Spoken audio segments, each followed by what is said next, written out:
नमस्कार, मैं जिनेंद्र सोनी आपका स्वागत करता हूं ई कक्षा पर। आज का वीडियो बहुत महत्वपूर्ण होने वाला है। जैसा कि आपने थंबनेल में देखा है कि हम बात करने वाले हैं कि 11वीं क्लास में कौन सी स्ट्रीम, कौन सा संकाय हमें लेना चाहिए। देखो भाई, पहले बहुत ही आराम से समझो कि क्या होने वाला है, क्या होता है, संकाय हैं क्या क्या। हमारे पास तीन ऑप्शन रहते हैं। तीन ऑप्शन में पहला हम विज्ञान साइंस स्ट्रीम ले सकते हैं, दूसरा हम कॉमर्स वाणिज्य की तरफ जा सकते हैं, और तीसरा हम कला ह्यूमैनिटीज की तरफ, आर्ट्स की तरफ जा सकते हैं। तो क्या सर, ये बात तो हमें पता है कि ऐसा जाया जा सकता है, पर हम कैसे चूज करें? चूज करने के कुछ तरीके हैं। पहला सबसे महत्वपूर्ण तरीका, आपका इंटरेस्ट किस तरफ है। तो क्या सर, हमारा इंटरेस्ट तो कभी इस तरफ होता है, कभी इस तरफ होता है, हमें समझ ही नहीं आता कि हम किस तरफ जाएं। चलिए मैं इसको थोड़ा थोड़ा आपके लिए एक्सप्लेन करना शुरू करता हूं।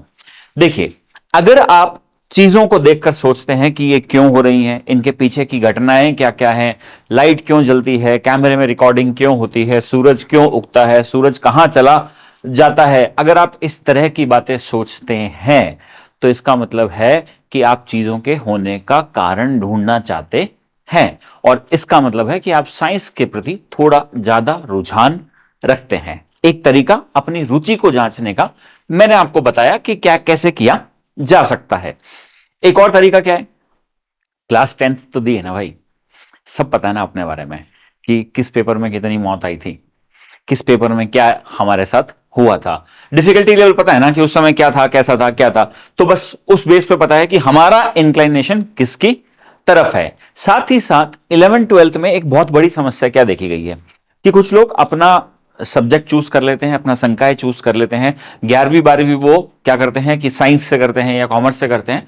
उसके बाद प्राय देखा गया है कि वो ग्रेजुएशन के समय दोबारा अपना सब्जेक्ट चेंज करते हैं। भाई ये मत करना, यहां पर थोड़ा समय लगा लेना, यहां पर थोड़ा समय लगा लेना, अपने अच्छे बुरे के बारे में सोच लेना, अपनी स्ट्रेंथ वीकनेस को ढंग से एनालिसिस कर लेना। और हमेशा ध्यान रखिए, जब आप अपना एनालिसिस कर रहे हैं तो इस समय जो सबसे महत्वपूर्ण है, जिनके साथ आपको ये चीज शेयर करनी चाहिए, वो है आपके पेरेंट्स।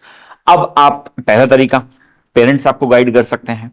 कुछ मेरे साथी ऐसे हो सकते हैं जो गांव से आ रहे हैं, हो सकता है माता पिता पढ़े लिखे नहीं हो, तो आप ध्यान रखिए, ऐसा नहीं हो सकता कि आपके गांव में आपके पास बात करने के लिए कोई ऑप्शन ही ना हो। पहला, आप अपने घर परिवार में ढूंढ सकते हैं।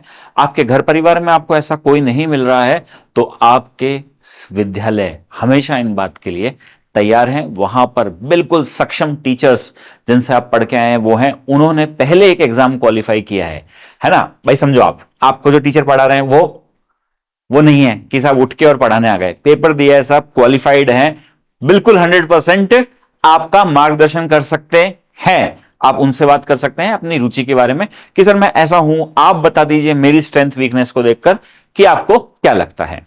एक तो ये आपका काम हो गया। अब दूसरी तरफ बढ़ते हैं। दूसरा क्या, आप करना क्या चाहते हैं। आप करना क्या चाहते हैं यह भी बड़ा महत्वपूर्ण है। क्यों? जैसे आप समझें कि आप स्कूल में पढ़ रहे हैं और आपको लगा साहब मेरे को तो साइंस का टीचर बनना है, तो साहब साइंस का टीचर बनना है तो फिर ऑटोमेटिक ही काम हो गया ना कि हमें क्या करना है, साइंस स्ट्रीम की तरफ जाना है। या आपका ऐसा मन होता है, नहीं यार टीचर तो नहीं बनूंगा, पर वो पुलिस वाला देखता हूं ना जो गांव में थाना है, वो बहुत मेरे को वर्दी बहुत बढ़िया फैसिनेट करती है। अचानक से चयन दिमाग में बात आ गई कि साइंस भी ले सकता हूं, आर्ट्स भी ले सकता हूं, कॉमर्स भी ले सकता हूं। कहीं दिमाग में बात आई कि साहब हमारे गांव में एक सेना का बढ़िया अफसर भी है, हमें तो सेना में ही जाना है। तो अगेन ऑप्शन खुल गया। अब गेंद दिमाग में बात आ गई कि भाई 11th-12th में आपको फिजिक्स लेनी जरूरी है। साइंस स्ट्रीम से थोड़ा आसान हो जाता है क्योंकि एयरफोर्स और नेवी में आप बिना साइंस के, बिना फिजिक्स के नहीं जा सकते। आर्मी में आपके पास फिर भी ऑप्शन रहता है अगर आपको अफसर बनना है।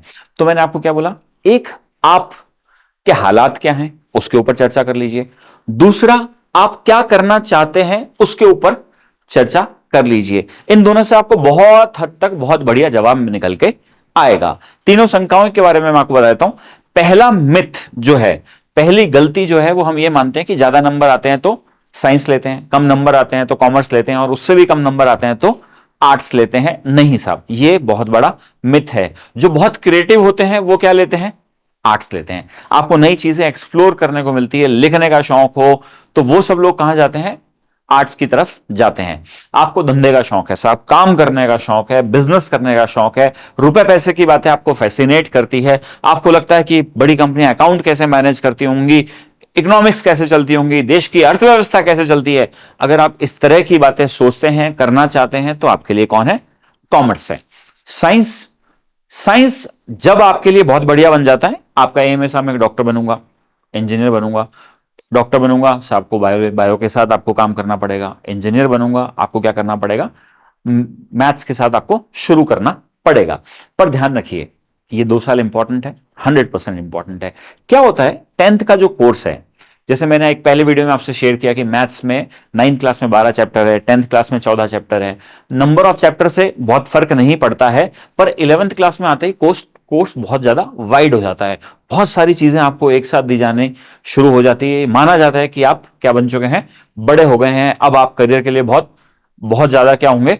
सिंसियर होंगे। इसीलिए महत्वपूर्ण बन जाता है बच्चों कि आपको सब्जेक्ट चूज करते समय अपना इंटरेस्ट साथ में लेकर चलना है। नेक्स्ट इंपॉर्टेंट बात, दूसरों दोस्तों के चक्कर में नहीं पड़ना। फलाना सिंह जी ये ले रहे हैं, फलाना सिंह जी ले रहे हैं, ना ना ना, फलाना सिंह जी का कुछ और बैकग्राउंड होगा और फलाना सिंह जी का कुछ और बैकग्राउंड होगा, हमें फलाना सिंह जी के चक्कर में नहीं पड़ना है। ऐसे भी मैंने लोगों को काफी बार परेशान होते हुए देखा है। बात समझ में आ रही है? मैंने इस वीडियो में आपसे क्या क्या चर्चा करी? पहली चर्चा मैंने आपसे ये करी कि क्या 2 चीजों का ध्यान रखना है, अपने बैकग्राउंड का ध्यान रखना है और साथ ही साथ अपनी इंटरेस्ट का ध्यान रखना है। इन दोनों को मैच कर कर आपको क्या करना है? अपने सब्जेक्ट की तरफ बढ़ना है, पहला काम। दूसरा काम मैंने आपको क्या बताया कि जब आप तीनों संकायों में होता क्या क्या है, तो तीनों संकायों में से आप कुछ भी लें, कोई फर्क नहीं पड़ता। इंपॉर्टेंट है कि आप उससे क्या कर सकें? जस्टिफिकेशन कर सकें। अगर आप जस्टिफिकेशन नहीं कर रहे होंगे तो साहब फिर मुश्किल हो जाएगी। और अभी से लेकर आप उसको उठाकर लेके जाइए ना, अगले 5 साल पढ़ना है, 11 12 पढ़ना है, फिर ग्रेजुएशन के 3 साल पढ़ना है। 5 साल अगर आपने किसी भी सब्जेक्ट के साथ मेहनत करी तो फिर रिजल्ट दूसरे हो जाएंगे, आप 100% सक्सेसफुल हो जाएंगे। मार्गदर्शन के लिए परिवार सबसे पहले।